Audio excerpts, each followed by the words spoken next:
Welcome back to the Bryan Devore Connection. I'm your host, Bryan Devore. The time to find out how the health system works is not when a crisis occurs, it's before. You need an advocate to walk you through the process and how it works. So here to talk to us today about his company and how he does that for you is my friend Brett with Apex Health Advocates. Brett, thank you for coming today. Thank you for having me. Good morning. It's good to be here. Yeah, thank you for coming. We've been friends for a long time throughout your journey through this healthcare and senior space, and you landed in a really good spot, so I'm excited to talk to you about it.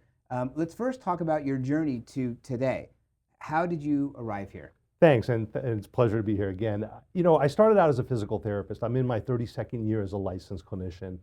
My mission was always about service to people and service to families. And so very early in my career, I started in the post-acute space, and I was a rehab director in skilled nursing. I've been a rehab director in home health. I've been an executive in both of those environments as well.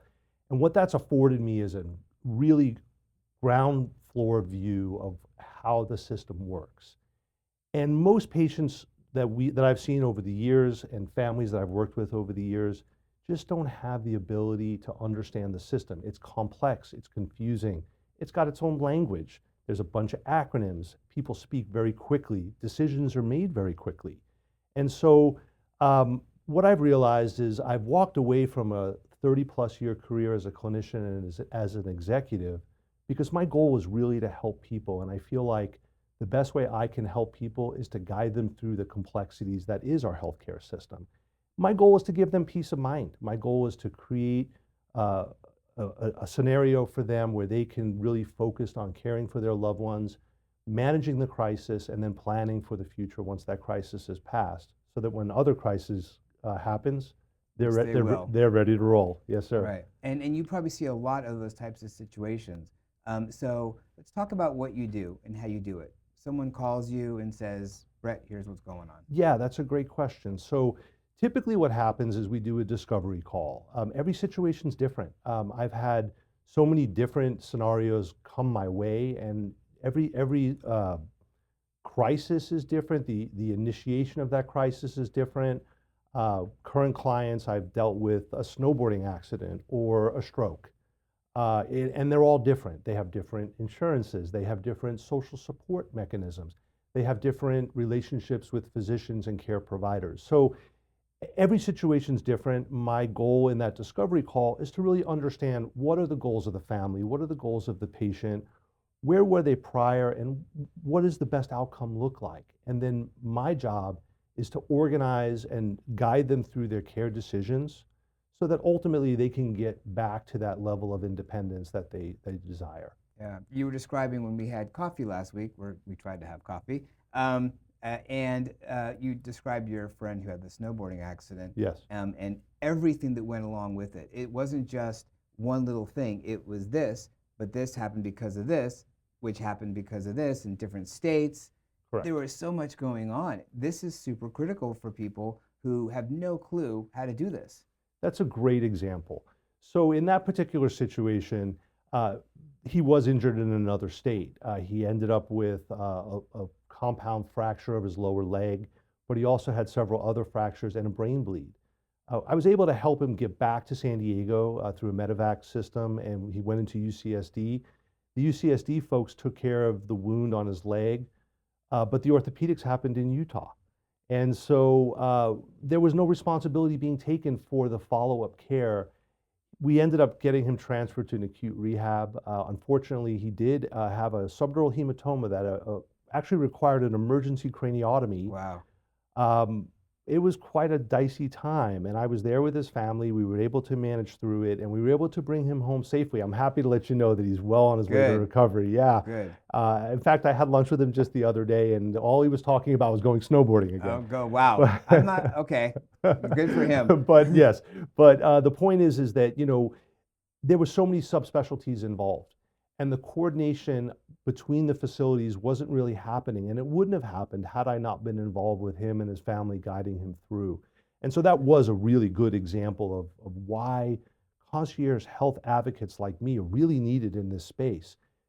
Managing the insurances, for example, understanding where he could potentially go for rehab is often dependent on those payer relationships. And if you don't understand that and you're trying to manage that in crisis, it's overwhelming. Right. Yeah. And this is an individual who I'm guessing is around your age, around our age. Seniors often are the ones who have the most critical situations going on.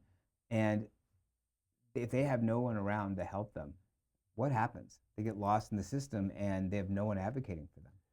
I would actually say they're victims of the system in a lot of cases.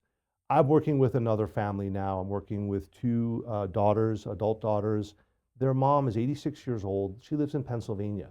She had a stroke on July 12th. The day prior to the stroke, was hiking 3 miles. Very fit individual, and several months prior saw her primary care physician, and her cognitive assessment actually revealed no cognitive deficits whatsoever. Post-stroke, physically she's recovering very well, but her cognitive deficits have really persisted to this day. The problem is now she's in a skilled nursing facility and they're using terms like sundowners. Sundowners is more consistent with Alzheimer's or Right. progressive dementia. That's not what she has. She has an acute brain injury. Right. And so she gets pigeonholed because of what the staff in the skilled nursing facility sees. They're not looking at the diagnosis. They're not trying to understand that this particular individual has a tremendous potential for recovery. Yeah. And her prognosis is really good despite her age. She's, again, very fit, very active individual. So my advocacy work with them 3,000 miles away is to identify an acute rehab facility, and we've done that. And she'll hopefully be moving there next week. Again, there were insurance complications, so I'm helping them to negotiate through that as well. And it's powerful. It's really powerful to see that change and really to see, for me to get someone into an environment where we're giving them the best possible chance at the outcomes that they desire. Right. And it takes the stress off their family as well. For sure. Because, I mean, you have these two daughters who are, I can't imagine what they're going through having to deal with this stuff without you being an advocate for their mom.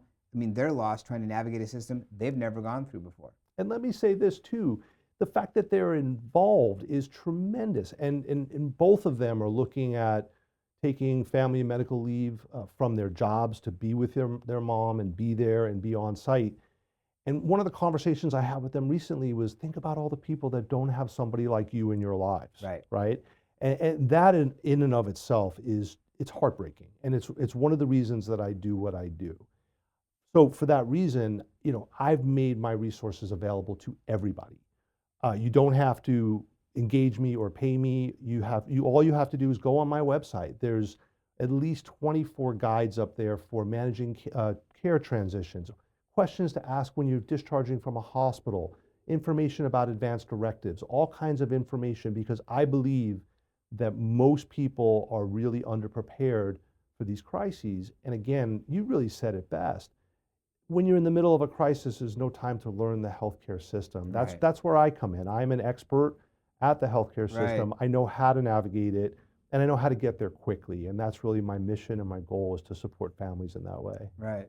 So you need to lean on this guy so you don't have to experience what a lot of other people unfortunately have to experience. Go to his website. It's on screen. Give him a call. Just talk about what he does. Be prepared ahead of time, because you never know when crisis is going to hit. And you need to know this information for yourself or for a loved one. Brett, thank you so much for sharing what you do. Thank you for having me, Brian. I appreciate it. My pleasure.